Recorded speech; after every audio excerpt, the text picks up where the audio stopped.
First இந்த black செயின்னா என்ன அப்படின்னு கேட்டிங்கன்னா இது வந்து ஒரு real time tracing components. So block செயினில் என்னென்ன காம்போனன்ட்ஸ் இருக்குது. ஸோ இந்த லெக்ஜர்னா என்ன அப்படின்னு பார்த்தீங்கன்னா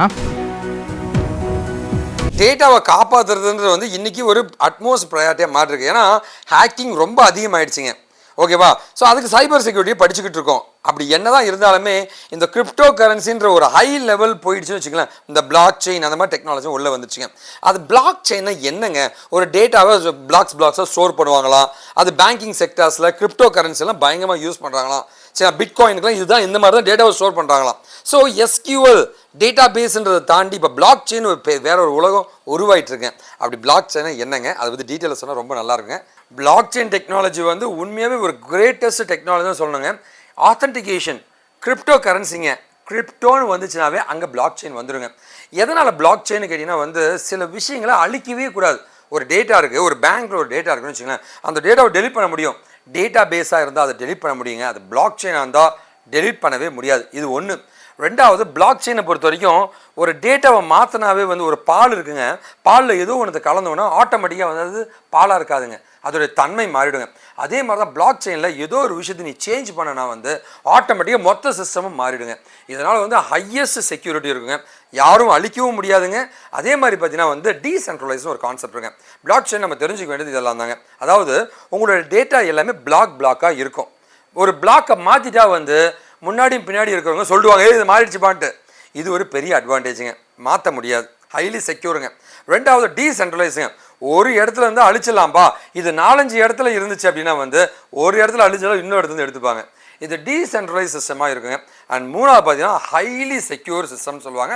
அழிக்கவே முடியாத சிஸ்டம்ங்க. ஸோ டெலிட் ஆகாதுங்க. இந்த 3 விஷயத்தால் தான் பிளாக் செயின் பயங்கர ஃபேமஸுங்க. ஓகேவா? இன்றைக்கி நம்ம என்ன பார்க்க போகிறோம் அப்படின்னா வந்து பிளாக் செயினுடைய ஸ்ட்ரக்சர் எப்படி உருவாக்குறாங்க, அதோடைய காம்பனன்ட்ஸ் என்னன்ட்டு டீட்டெயிலாக நான் உங்களுக்கு சொல்லித்தர போகிறேங்க. நான் உங்களோட அண்ணன் Venkat KaaShiv. Welcome to channel.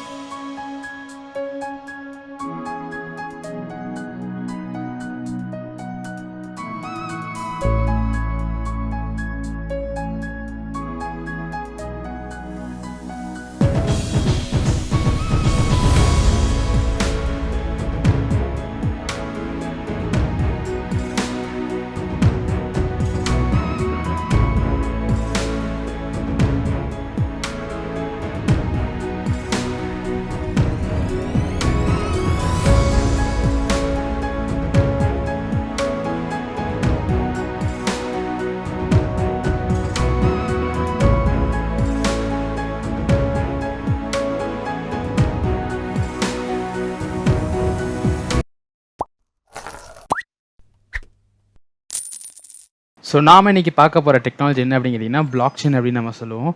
So இந்த பிளாக் செயினில் இருக்கக்கூடிய ஒரு சில ஃபீச்சர்ஸ் பற்றி தான் நம்ம பார்க்க போகிறோம். ஃபர்ஸ்ட் இந்த பிளாக் செயின்னா என்ன அப்படின்னு கேட்டிங்கன்னா இது வந்து ஒரு ரியல் டைம் ட்ரேசிங். ஸோ ஏதாச்சும் ஒரு டேட்டா வந்து நீங்கள் சென்ட் பண்ணுறீங்க அப்படின்னா ஸோ லைவ் டைமில் உங்களால் அந்த டேட்டா என்ன ப்ரொசீஜர் இருக்குது, என்ன ப்ராசஸ் இருக்குன்னு ஈஸியாக நம்மளால் செக் பண்ணிக்க முடியும். செக்யூரிட்டி அண்ட் டிரான்ஸ்பரன்சி பார்த்தீங்கன்னா ரொம்ப அதிகமாக இருக்கும். ஓகேங்களா? ஸோ டிரான்ஸ்பர் இந்த சென்ஸ்னால் எதுவுமே மூடி மறைச்சி அந்த மாதிரிலாம் டேட்டா டிரான்ஸ்மிட் ஆகாது. ஓப்பனாக இந்த நோட்டில் இருக்குது இந்த நோட்டில் இருக்குன்னு தெளிவாக நமக்கு தெரியும். அதுக்கு பேர் தான் டிரான்ஸ்பரன்சி அப்படின்னு நம்ம சொல்லுவோம்.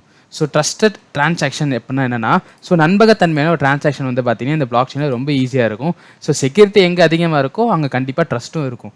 ஸோ அடுத்து வந்து பார்த்தீங்கன்னா no single point of failure. So எந்த ஒரு சின்ன நோட்லேயும் வந்து பார்த்தீங்கன்னா ஃபெயிலியர் அப்படிங்கிறதுக்கான சான்சஸே கிடையாது.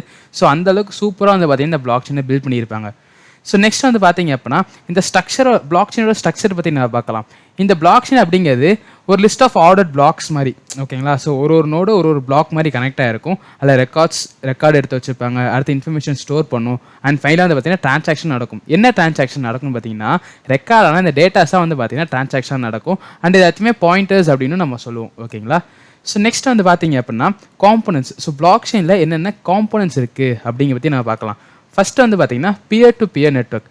ஸோ பியர் டு பியர் நெட்வொர்க்னா ஒரு நோடு ஒன்று இருக்குது. நோடுனா கம்ப்யூட்டர் அப்படின்னு நம்ம வச்சுக்கலாம். ஓகேங்களா? ஸோ ஒரு கம்ப்யூட்டர் இருக்குது அப்படின்னா அந்த கம்ப்யூட்டர்லேருந்து இன்னொரு கம்ப்யூட்டருக்கு டேட்டா ட்ரான்ஸ்ஃபர் ஆகுதுன்னா நடுவில் வேறு யார் நினச்சாங்க அப்படின்னாலுமே உள்ளே என்ன இருக்குன்னு பறித்து பார்க்க முடியாது. அதுக்கு இப்போ தான் peer to peer network. So இந்த நெட்வொர்க்கில் ஆரம்பித்தா டேரெக்டாக எங்கே எண்ட் ஆகுதோ அந்த நெட்வொர்க் தான். நடுவில் வேறு யாருமே அந்த ஒரு டேட்டா பார்த்திங்கன்னா ஹேக்கு ஆக்சஸ் எதுவுமே பண்ண முடியாது. ஓகேங்களா? ஸோ அந்தளவுக்கு ரொம்ப செக்யூரிட்டி ப்ரொவைட் பண்ணுறதுக்கு மூலாதாரமாக இருக்கிறது யார் அப்படின்னா இந்த பியர் டு பியர் நெட்வொர்க் அப்படிங்கிறது தான். ஸோ இந்த டேட்டா வந்து பார்த்திங்கன்னா மல்டிபிள் நோட்ஸ்க்கு ஸ்ப்ரெட் ஆகிட்டே இருக்கும். ஈவன் ஸ்ப்ரெட் ஆனாலுமே செக்யூரிட்டி அப்படிங்கிறது ரொம்பவே ஹையாக இருக்கும்.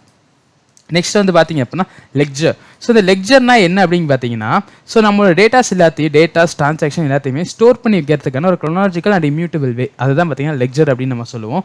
ஸோ டிஜிட்டலாக டேட்டாவை ஸ்டோர் பண்ணி வைக்கிறது, ரெக்கார்ட் பண்ணி வைக்கிறது தான் லெக்சர் அப்படின்னு நம்ம சொல்கிறது.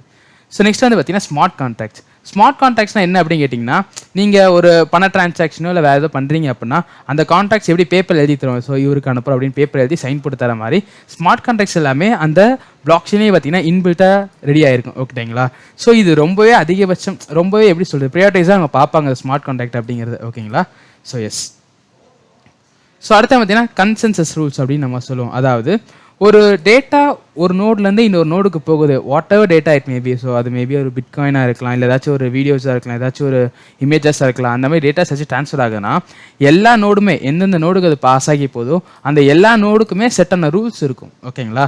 அந்த ரூல்ஸ் எல்லாத்தையுமே எல்லா நோடும் அக்செப்ட் பண்ணியிருந்துச்சு அப்படின்னா தான் இந்த பிளாக்செயின் அப்படிங்கிற கான்செப்ட்லேயே அது வந்து அதுக்கப்புறம் இந்த டேட்டா ட்ரான்சாக்ஷன் நடக்கும். ஓகேங்களா? ஸோ இதுக்கு பேர் தான் கன்சென்சஸ் ரூல் அப்படின்னு நம்ம சொல்லுவோம். ஸோ இந்த மாதிரி நிறைய கோர்ஸ் வந்து பார்த்தீங்கன்னா கண்டக்ட் பண்ணிட்டு இருக்கோம். ஸோ அந்த கோர்ஸ் ரிலேட்டடாக என்கொயரிஸ் நீங்கள் எதுவும் பண்ணோம் அப்படின்னா இந்த வாட்ஸ்அப் நம்பருக்கு கால் பண்ணி நீங்கள் உங்கள் டவுட்ஸை கிளியர் பண்ணிக்கலாம். அடுத்து வந்து பார்த்தீங்க அப்படின்னா ஆஃப்லைனுக்கான அட்ரஸும் நாங்கள் கொடுத்துருக்கோம்.